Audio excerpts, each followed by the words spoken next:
Hello, my dear lovely children. A very good morning to all of you. How are you all doing? I hope you all are doing great and enjoying your holidays and staying at home and all are safe.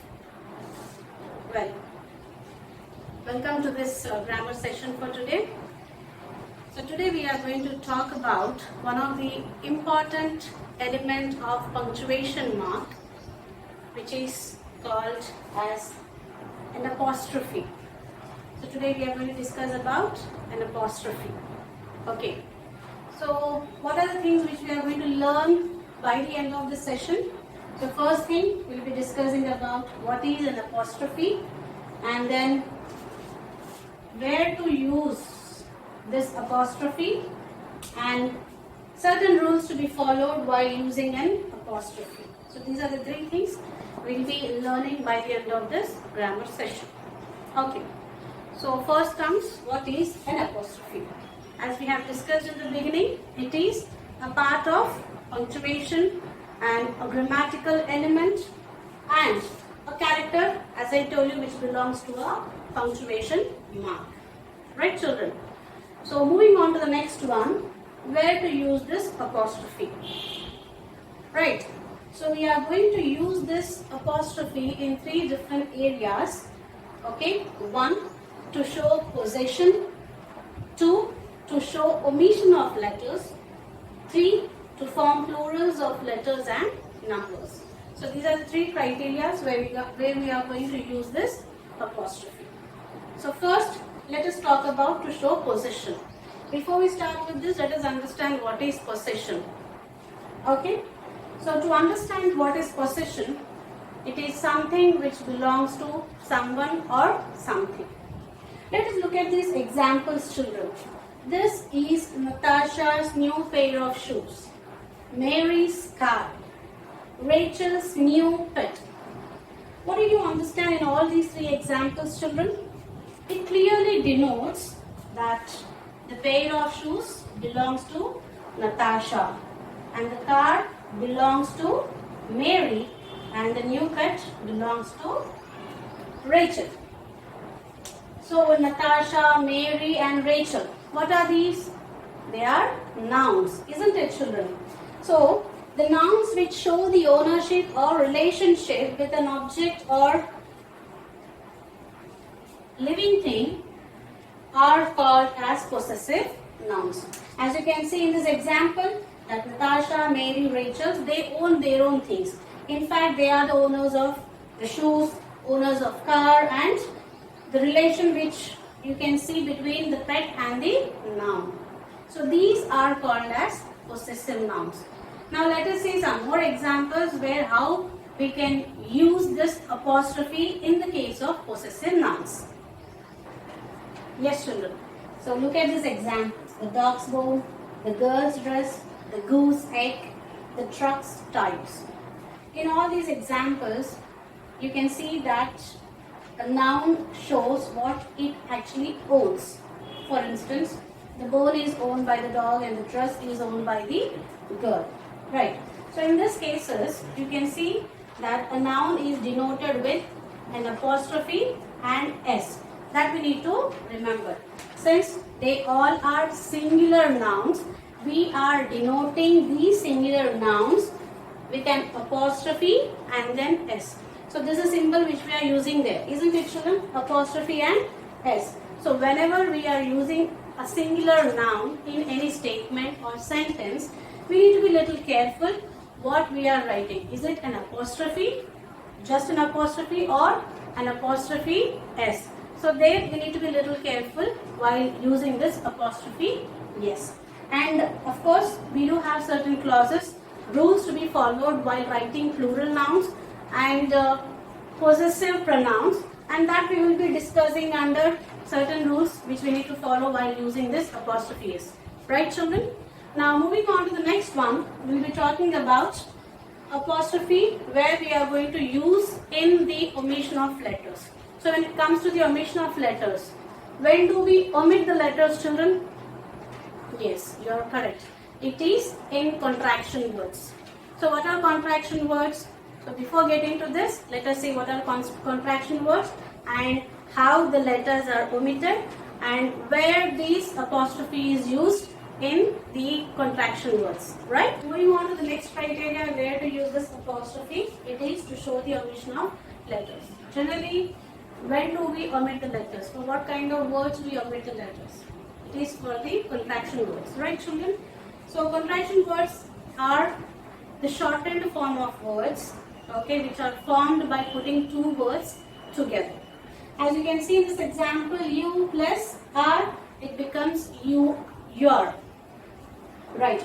So where we are using this apostrophe, as you can see, we have removed a in the case of you are, and in the place of a which is being omitted in this word, there we have used this apostrophe. Right children? And so we need to remember that we need to use this apostrophe in the place where the letter has been omitted or taken out. Got it children? So here I have some more examples. It is I plus have, which becomes I, and then I plus word, which becomes it. So here you can see the letters which are omitted. In that case, we have used this apostrophe. Remember children, we are using just apostrophe, not apostrophe and s. Okay. And then we have it, is. So here I is omitted, and in the place of I, we are using this apostrophe, and then be plus will, which becomes will, and here we have omitted wi, and in the place of wi we have taken apostrophe. So let's move on to the next criteria. Where to use this apostrophe? It is to form plurals of letters and numbers. How is it possible? For instance, look at this example. Rita got 5 A's in her progress card. Virat hit 6 fours in a single over. Do you observe anything different? Yes. So here if you see A's and 4s, they are just the letters and the numerical values, but they are in plural forms. So to denote this plural letters and numerical values, what am I using? I am using an apostrophe and then yes, again an apostrophe and then yes. So this is a third area where we need to use this apostrophe, okay? Especially when we are talking about plural forms of letters and numerical values. I hope you got it children. Now moving on to the last part, the rules to be followed while using this apostrophe in a statement or a sentence. Usually we tend to make some errors when we are using this apostrophe. Where to put exactly? Is it in between the letters or it is after the word?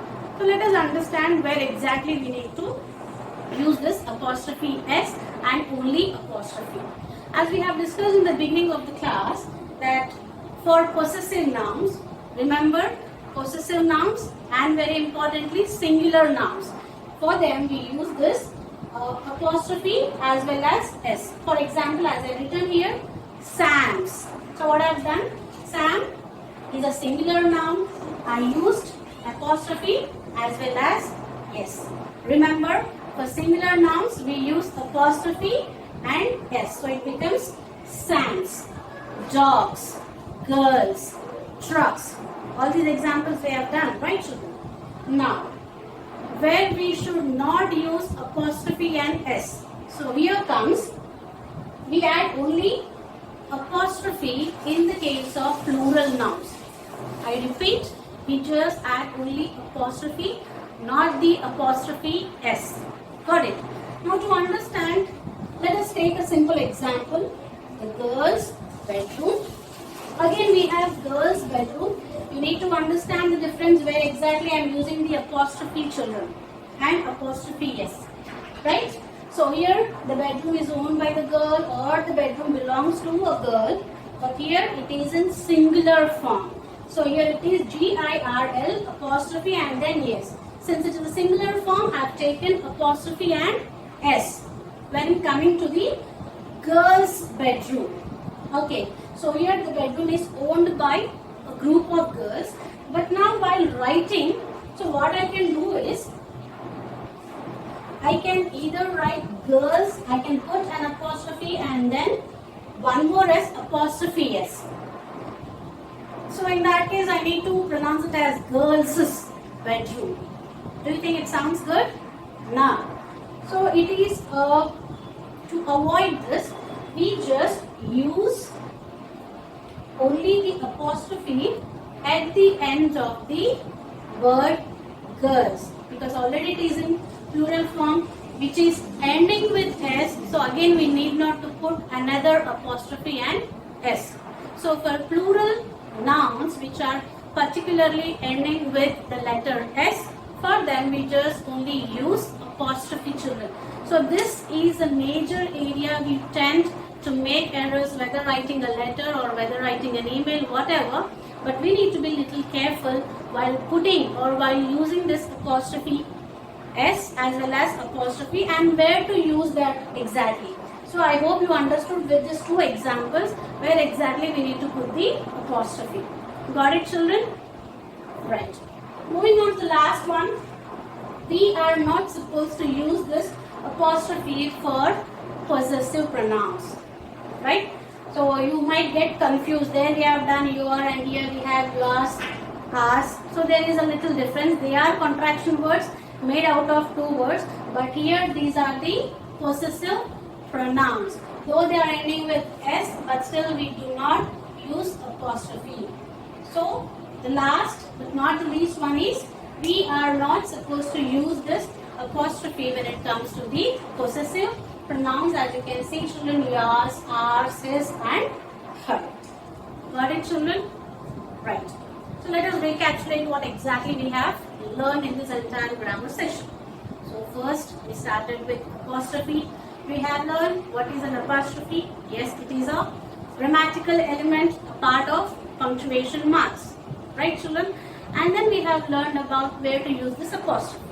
Three areas or the criteria where we are supposed to use this apostrophe are: first thing, to show the possessive nouns, and second comes the contraction words where we omit the letters, and the third one comes the plurals of letters and numerical values. Right? And moving to the last one, we have learned about the rules to be followed while writing this apostrophe, where to use this apostrophe, and the conditions, whether it is a singular noun or a plural noun or a possessive pronoun. Keeping all these things in our mind, we need to use this apostrophe mark very carefully.